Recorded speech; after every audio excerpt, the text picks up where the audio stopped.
அகிலம் டிவி நேயர்களுக்கு வணக்கம். இன்றைய பிரதான செய்திகள். முதலில் தலைப்புச் செய்திகள். வாகன இறக்குமதி தொடர்பில் மத்திய வங்கி அதிரடி அறிவிப்பு. ரணிலின் முடிவுக்கு எதிராக உயர் நீதிமன்றம் அதிரடி தீர்ப்பு. பொலனறுவையில் நால்வருக்கு மரண தண்டனை. இலங்கையில் நாளாந்தம் விபத்துகளால் 29 பேர் உயிரிழப்பு. பெண்ணொருவர் படுகொலை, காவல்துறையில் சரணடைந்த சந்தேக நபர். ஊழியர்களுக்கான வரவு செலவு நிவாரண கொடுப்பனவு நிறைவேறியது விசேட சட்டமூலம். வாடகை வீட்டில் தங்கியிருந்தவர் தீயில் கருகி பலியானதால் பரபரப்பு. நானு ஓயாவில் மண் மற்றும் கற்பாறைகள் சரிவு, 7 குடும்பங்கள் இடம்பெயர்வு. டில்லி விமான நிலையத்தில் தரையிறங்கிய விமானத்தில் பற்றியது தீ, நூலிலையில் தப்பிய பயணிகள். தொடர்பென விரிவான செய்திகள். வாகன இறக்குமதியை கட்டுப்படுத்துவதற்கு அரசாங்கமோ அல்லது மத்திய வங்கியோ எந்த முடிவும் எடுக்கவில்லை என்று அறிவிக்கப்பட்டுள்ளது. மத்திய வங்கி ஆளுநர் நந்தலால் வீரசிங்க இந்த விடயத்தை தெரிவித்துள்ளார். இன்று மத்திய வங்கியில் நடைபெற்ற ஊடகவியலாளர் சந்திப்பில் ஆளுநர் இவ்வாறு குறிப்பிட்டுள்ளார். வாகன இறக்குமதியை கட்டுப்படுத்துவதில் மத்திய வங்கி எந்த கவனமும் செலுத்தவில்லை. திறக்கப்பட்டுள்ள சந்தை தொடர்ந்து திறந்திருக்கும். அரசாங்கத்திற்கு அத்தகைய நோக்கமில்லை. எனக்கு தெரிந்தவரை வாகன இறக்குமதி குறித்து அமைச்சர் அறிக்கையில் அத்தகைய மாற்றத்தை செய்வார் என்று நான் நினைக்கவில்லை. இது ஒரு ரத்து என்று நாங்கள் எதிர்பார்க்க முடியாது என நந்தலால் வீரசிங்க சுட்டிக்காட்டியுள்ளார். 2022 ஆண்டு போராட்டக்காரர்களை கட்டுப்படுத்துவதற்காக முன்னாள் ஜனாதிபதி ரணில் விக்ரமசிங்கவால் நடைமுறைப்படுத்தப்பட்ட அவசரகால சட்டத்தினால் அடிப்படை மனித உரிமைகள் மீறப்பட்டுள்ளதாக உயர் நீதிமன்றம் தீர்ப்பளித்துள்ளது. இது தொடர்பான தீர்ப்பு உயர் நீதிமன்றத்தினால் அறிவிக்கப்பட்டது.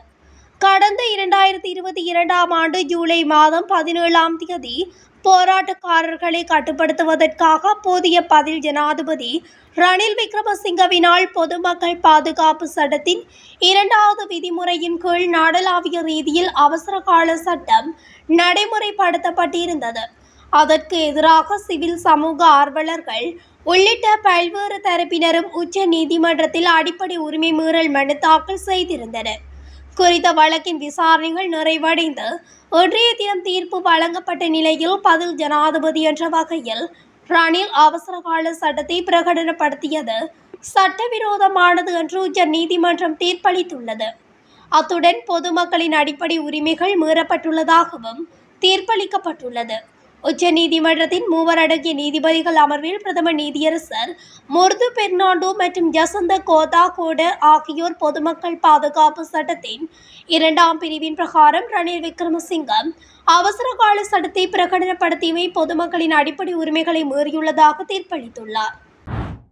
பொலனறுவை மேல் நீதிமன்றத்தில் 4 பேருக்கு மரண தண்டனை விதித்து தீர்ப்பு வழங்கப்பட்டுள்ளது. ஒருவரை பொல்லால் அடித்து கொலை செய்த குற்றச்சாட்டில் தாக்கல் செய்யப்பட்டிருந்த வழக்கில் குற்றம் சாட்டப்பட்ட 4வரின் குற்றம் நிரூபணமானதால் அவர்களுக்கு மரண தண்டனை விதிக்கப்பட்டுள்ளது. வழக்கில் 2 மரணமடைந்துள்ளதாகவும் தெரிவிக்கப்படுகிறது. அதில் தந்தை மற்றும் மகன்கள் 2 சம்பந்தப்பட்டுள்ளதாகவும் தெரிய வந்துள்ளது. இலங்கையில் ஏற்படும் திடீர் விபத்துகளால் நாளாந்தம் சராசரியாக 29 பேர் உயிரிழக்கின்றனர் என சமூக நல சுகாதார நிபுணர் வைத்தியர் சமித ஸ்ரீதுங்கா தெரிவித்துள்ளார். இலங்கையில் ஒவ்வொரு 45 நிமிடத்திற்கும் ஒரு நபர் விபத்தால் மரணமடைகின்றார். இது தவிர்க்கக்கூடிய ஒரு பேரழிவாகும் என அவர் குறிப்பிட்டுள்ளார். இந்த தகவலை அண்மையில் நடைபெற்ற ஊடகவியலாளர் சந்திப்பின் போது விபத்து தடுப்பு குறித்து பேசிய போது வைத்தியர் ஸ்ரீதுங்கா வெளியிட்டுள்ளார். நாவலப்பட்டி இம்புல்பட்டி தோட்டத்தில் கைவிடப்பட்ட பங்களா ஒன்றில் பெண்ணொருவரை கொலை செய்த நபர் காவல்துறையினரிடம் சரணடைந்துள்ளார். கம்பளையில் சரணடைந்த சந்தேக நபர் மேலதிக விசாரணைகளுக்காக நாவலப்பட்டி காவல்துறையினரிடம் ஒப்படைக்கப்பட்டுள்ளதாக தெரிவிக்கப்படுகிறது. இந்த கொலை நேற்று மாலை இடம்பெற்றதுடன் உயிரிழந்தவர் நாவலப்பட்டி இம்புல்பட்டி தோட்டத்தைச் சேர்ந்த 39 வயதான 3 பிள்ளைகளின் தாய் என தெரிய வந்துள்ளது. கொலை செய்யப்பட்ட பெண் சந்தேக நபருடன் கம்பளை புசல்லாவ பகுதியில் சுமார் 9 மாதங்கள் வசித்து வந்த பின்னர் தனது சட்டப்பூர்வ கணவரின் வீட்டிற்கு திரும்பிச் சென்றுள்ளார். வீட்டில் இருந்த குறித்த பெண் அவ்வப்போது சந்தேக நபருக்கு தொலைபேசி அழைப்புகளை மேற்கொண்டு வீட்டு வேலைக்காக வெளிநாடு செல்ல தயாராகி வந்துள்ளார். காவல்துறை நடத்திய விசாரணைகளில் சந்தேக நபர் வெளிநாடு செல்வதற்கு கடும் எதிர்ப்பு தெரிவித்துள்ளதாக தெரிய வந்துள்ளது. கொலை செய்யப்பட்ட பெண் வெளிநாடு செல்வதற்காக கிராம சேவகர் சான்றிதழ் பெறச் சென்ற போது சந்தேக நபர் அவரை தொலைபேசியில் அழைத்து பாலடைந்து வீட்டிற்கு வருமாறு அழைத்த நிலையில் அங்கு சென்ற பெண்ணின் கழுத்தை அறுத்து சந்தேக நபர் கொலை செய்துள்ளார். இறந்த பெண்ணின் உடல் பிரேத பரிசோதனைக்காக நாவலப்பிட்டி மாவட்ட பொது வைத்தியசாலையின் சட்ட வைத்திய அதிகாரியிடம் அனுப்பப்பட்டுள்ளதாகவும் நாவலப்பிட்டி காவல்துறையினர் தெரிவித்தனர்.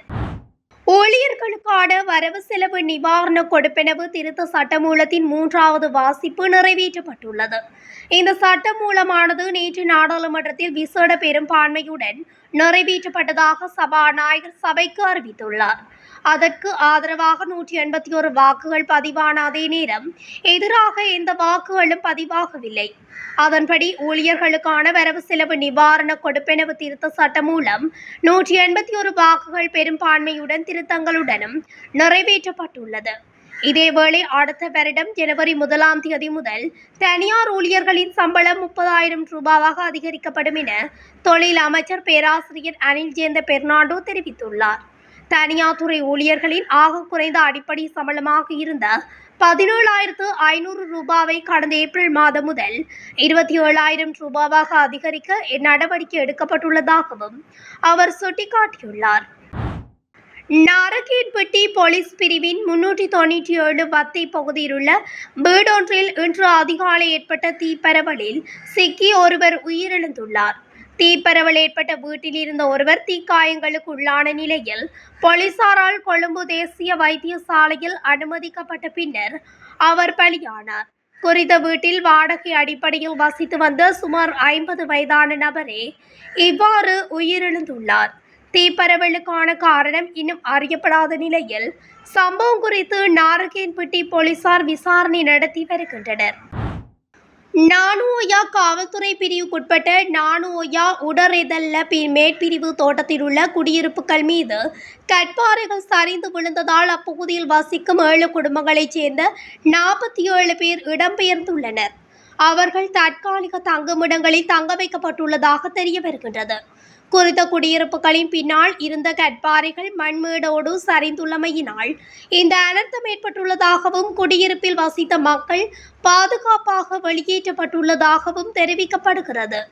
தொடர்ந்து மழையுடன் காலநிலை நீடிக்கும் பட்சத்தில் குறித்த பகுதியில் மண்மேட்டுடன் கற்பாறைகள் சரிந்து விழுவதற்கான வாய்ப்புகள் காணப்படுவதாகவும் இரவு நேரங்களில் சிறு பிள்ளைகளை வைத்துக் கொண்டு உயிர் அச்சத்துடன் வாழ்வதாகவும் பிரதேசவாசிகள் தெரிவிக்கின்றனர்.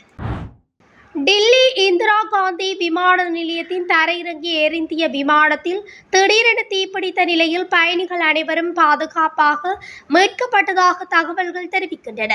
ஹாங்காங்கிலிருந்து டில்லிக்கு ஏர் இந்தியா நிறுவனத்துக்கு சொந்தமான விமானம் புறப்பட்டு வந்தது. டில்லி விமான நிலையத்தில் விமானம் பத்திரமாக தரையிறங்கிய நிலையில் சிறிது நேரத்திலேயே துணை மின்னலகு தீப்பிடித்தது. இதனால் அப்பகுதியில் பரபரப்பான சூழல் நிலவியது.